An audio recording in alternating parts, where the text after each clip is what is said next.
prensa resultan el amor y el odio, la paz y la guerra, la luz y las tinieblas, la verdad y el error, el bien y el mal. La Biblia es uno de los libros más leídos en todo el mundo y es uno de los más malinterpretados. Cualquiera puede leer un libro y sus decisiones, después de haberlo leído, sus conclusiones son las mismas que las que tiene cualquier otro al haber leído el mismo libro, salvo algunas divergencias muy mínimas. Pero en la Biblia las diferencias son abismales. Después de que cada quien lee la Biblia, saca sus propias conclusiones e incluso hasta forma sus nuevas religiones a partir de esa Biblia, porque cada quien interpreta lo suyo a su manera, y eso es lo malo de la Biblia. Mas, sin embargo, la Biblia no es el libro más antiguo que nosotros podamos tener para conocer de nuestros orígenes.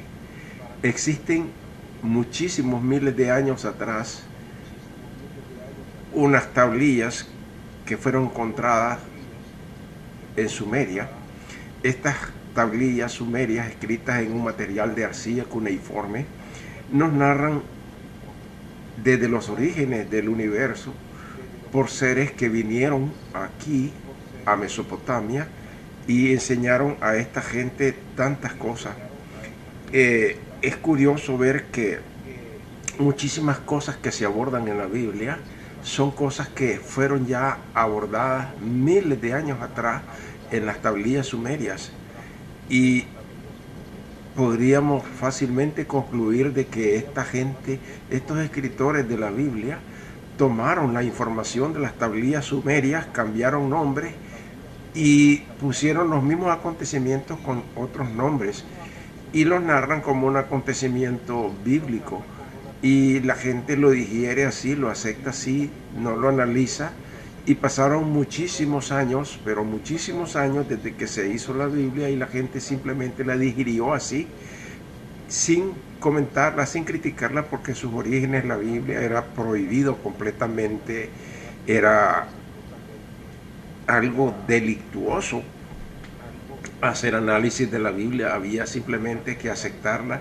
porque como dice Arjona en su canción, en la Biblia todo está escrito y por lo tanto es prohibido pensar. Es prohibido pensar, dice él textualmente, porque ya todo está escrito, y en realidad así es. Mas, sin embargo, lo que narra la Biblia, la mayor parte de lo que es el Antiguo Testamento, lo que narra la Biblia es algo que ya estaba escrito en esas tablillas sumerias, como dije sí anteriormente, con otros nombres. Cambiaron los nombres, pero dejaron los acontecimientos con lo que respecta a lo que es la creación del hombre, al jardín del Edén, la creación de Adán y Eva, todas esas cosas, el diluvio, bueno, es que casi absolutamente toditito está en la Biblia, viene de esas tablillas sumerias. Por lo tanto, ellos fueron unos copistas, gente que copió los acontecimientos y les cambió los nombres simplemente y los incorporó en el grupo de libros que conforman la Biblia. Me gustaría que escucharan este pasaje que logré traducir de un texto que encontré, y aplicándole el programa que se llama Loquendo, lo traduje a sonido, y ahora se los estoy poniendo a ustedes para así no ponerles el texto, que es muy largo, y más bien le pongo la narración del texto traducido por ese programa que se llama Loquendo. Les voy a poner cómo narran la creación de Adán y Eva, los textos sumerios, literalmente como lo dicen, puesto que logré conseguir esa transcripción. Y escuchen ustedes si no hay similitud entre lo que ahí se dice y lo que ustedes van a escuchar. Lo que dice la Biblia es una copia exacta, con nombres distintos, de los acontecimientos que ahí sucedieron. Lo que es interesante es que Adamu y Tiamat, así como el primer lote de clones masculinos de Adamu y clones femeninos de Tiamat tenían órganos sexuales, pero no fueron capaces de procrear hasta que Ningiscida realiza los ajustes genéticos cuando ya eran adultos. Ningiscida primero administró anestesia a los 4, Ninmah, Enki, Adamu y Tiamat. Luego se extrajo la esencia de la vida, ADN, de Enki del tuétano de sus costillas y se implantó en la costilla de Adamu. Como veis, el mito de la costilla de Adán y Eva está aquí presente. Del mismo modo, se extrajo ADN de Ninmah desde el tuétano de su costilla y se implantó en la costilla de Tiamat. El genoma, árbol de la vida, de la primera pareja fue de este modo optimizado.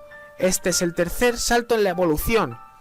Por ejemplo, dice Sitchin, para su árbol de la vida se han añadido 2 ramas, y esto es cuando Tiamat y Adamu comienzan a tener un sentido de la capacidad de autoconciencia y comienzan a ser autorreflexivos. Cuando Enlil por accidente ve esto, él se enfurece y les expulsa de Edín, a pesar del hecho de que estaban en la tierra de Enki, cerca de su ciudad de Eridu. El evento se repite en la historia bíblica de Adán y Eva.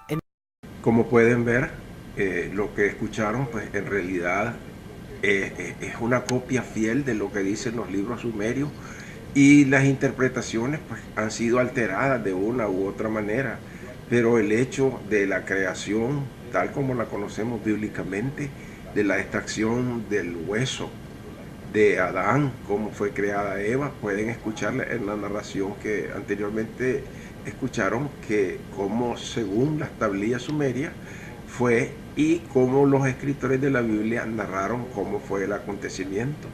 Eso pues lógicamente que para un punto de vista religioso pues no es bueno, no es aceptable, no estarán de acuerdo, pero en realidad la Biblia no es más antigua que las tablillas sumerias. Las tablillas sumerias son anteriores a la Biblia y por lo tanto lo que narran son acontecimientos antes de la Biblia, y cuando ya se escribe la Biblia y se incorpora todo esto allí, nos damos cuenta que los que hicieron ese trabajo del Antiguo Testamento fueron simplemente unos copistas. Copiaron todo de las tablillas sumerias, todos los acontecimientos, cambiándoles nombres, pero en realidad es la misma narración que está en los libros sumerios, en las tablillas sumerias, es la misma narración que la misma que encontramos en los textos del Antiguo Testamento.